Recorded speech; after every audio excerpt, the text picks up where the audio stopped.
விக்ரமாதித்தன் கதைகள் 38. வாக்குறுதி.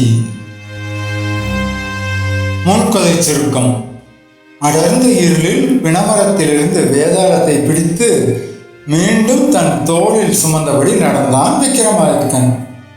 அப்போது வேதாளம், மன்னா, இருண்ட இந்த நள்ளிரவில் உனக்கு ஏற்ற ஒரு பேய் கதையை சொல்கிறேன் கேள் என்று கூறி கதையை சொல்லத் தொடங்கியது.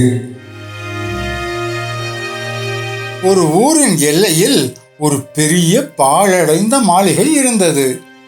அங்கு அகால மரணமடைந்த ஒரு கஞ்சனான செல்வந்தனின் ஆவி வசித்து வந்தது. அந்த மாளிகைக்குள் செல்வத்தை தேடிச் செல்லும் எவரும் நள்ளிரவில் பேயை கண்டு பயந்து மாரடைப்பால் இறந்து போவது வழக்கம். வறுமையில் வாடிய ஆனால் அஞ்சாத நெஞ்சம் கொண்ட வீரன் என்ற இளைஞன் அந்த மாளிகையில் ஒரு இரவு தங்க முடிவு செய்தான். நள்ளிரவில் அந்த பேய் மிக கொடூரமான உருவத்துடன் தோன்றி வீரனை பயமுறுத்த முயன்றது. வீரன் சிறிதும் அசராமல் அதை பார்த்து கொண்டிருந்தான்.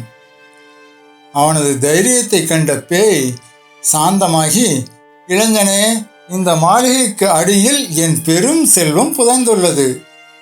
அந்த செல்வத்தின் மீதான ஆசையால் தான் நான் முக்தி அடையாமல் பேயாக அடைகிறேன். அந்த செல்வத்தை நீ எடுத்துக்கொள், ஆனால் ஒரு நிபந்தனை. அதில் பாதியை ஏழைகளுக்கு தினமும் அன்னதானமாக உணவளிக்க செலவிட வேண்டும்.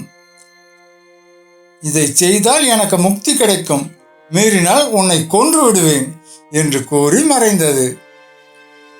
வீரன் செல்வத்தை எடுத்து பெரும் பணக்காரன் ஆனான். ஆனால் அவன் ஏழைகளுக்கு உணவளிப்பதற்கு பதிலாக அந்த பணத்தில் ஏழைகளுக்கான ஒரு பெரிய இலவச மருத்துவமனையையும் தங்குமிடத்தையும் கட்டினான். பசியை விட நோய் தீர்ப்பதே சிறந்த தர்மம் என அவன் நினைத்தான்.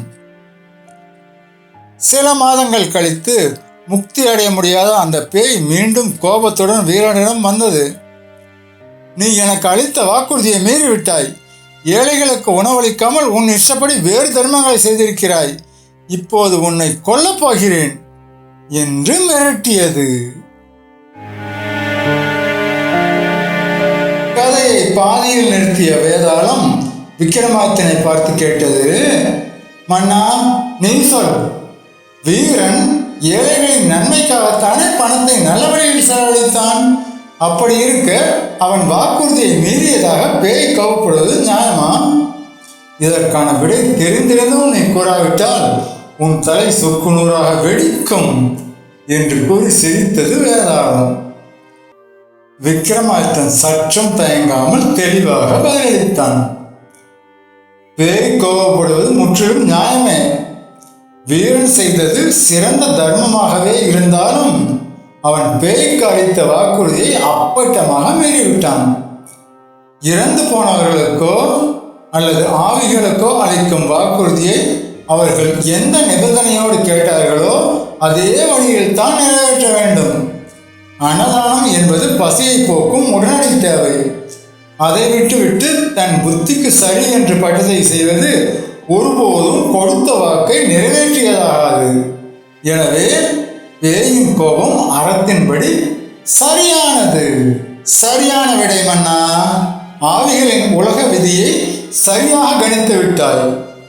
ஆனால் உன் மௌனம் கலந்து விட்டது என்று அட்டகாசமாக சிரித்தபடி வேதாளம் விக்ரமாதித்தனின் பிடியிலிருந்து நழுவி மீண்டும் பிணமரத்தின் உச்சிக்கு பறந்து சென்றது. சரி மக்களே, உங்களுக்கு இந்த கதை பிடிச்சிருந்தா இந்த சேனலுக்கு சப்ஸ்கிரைப் பண்ணுங்க, லைக் பண்ணுங்க.